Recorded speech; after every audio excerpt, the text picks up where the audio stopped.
আমার প্রাণপ্রিয় ভাই এবং বোনেরা, আমাদের সকলের জীবনের সফলতা রয়েছে যার অনুসরণে তিনি হলেন রাসূল সাল্লাল্লাহু আলাইহি ওয়াসাল্লাম। কিন্তু দুঃখের বিষয় হলো, আমার দেশের স্কুল ও কলেজের পাঠ্যসূচিতে রাসূল সাল্লাল্লাহু আলাইহি ওয়াসাল্লামের জীবনী নিয়ে কোনো শিক্ষাই নেই। তাহলে আমরা আসল সফলতা কিভাবে পাব? এই বিষয়ের প্রতি লক্ষ্য রেখে হেকায়ের পক্ষ থেকে হুজুর সাল্লাল্লাহু আলাইহি ওয়াসাল্লামের জন্মের পূর্ব থেকে নিয়ে মৃত্যু পর্যন্ত সম্পূর্ণ জীবনী সিরাত আড্ডা। আমাদের আজকের এপিসোডে রয়েছে রাসূল সাল্লাল্লাহু আলাইহি ওয়াসাল্লামের জন্মের পূর্বে পৃথিবীর দিক দিগন্তে যে অলৌকিক ঘটনাগুলি সংঘটিত হয়েছিল এই বিষয়। প্রভাত হওয়ার আগে শুভে সাদিকের আলো এবং রক্তিম পূবাকাশ যেমন পৃথিবীকে আলোকোজ্জ্বল সূর্য উদয়ের জানান দেয়, তেমনিভাবে নবুয়তের সূর্য উদয়ের মুহূর্ত যখন একেবারে নিকটে, তখন পৃথিবীর বিভিন্ন জায়গায় এমন সব ঘটনা ঘটতে লাগলো যা নবীজির শুভ জন্মের আগমনী বার্তা দিচ্ছিল।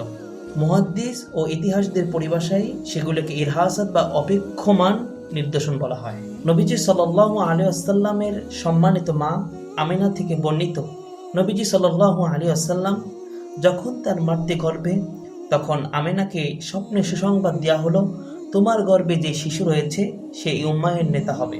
শিশুটি যখন ভূমিষ্ঠ হবে তখন তুমি এই দোয়া করবে, আমি তাকে এক আল্লাহের আশ্রয়ে সমর্পণ করছি এবং তার নাম রাখবে মুহাম্মদ। আমিনা আরও বলেন, মুহাম্মদ যখন আমার গর্ভে আসেন তখন আমি একবার এমন একটি আলো দেখতে পাই যে আলোতে স্বামীর বসরা শহরের বড় বড় প্রাসাদ আমার চোখের সামনে ভেসে ওঠে। তিনি আরও বলেন, তা পূর্ব থেকে পশ্চিম পর্যন্ত তার আলো ছড়িয়ে পড়েছিল।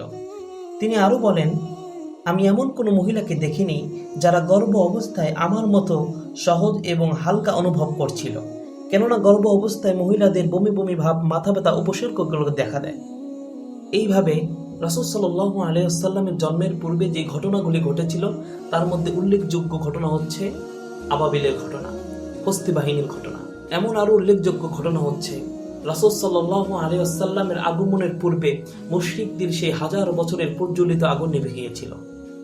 যার মানে আমরা বোঝাতে চাচ্ছি, রাসূল সাল্লাল্লাহু আলাইহি ওয়াসাল্লামের জন্মের পূর্বে এগুলো কেন নিভে গেল? কেননা হক চলে আসছে, বাতিল চলে যাবে, আলো আসছে, অন্ধকার চলে যাবে, ন্যায় আসছে, অন্যায় চলে যাবে।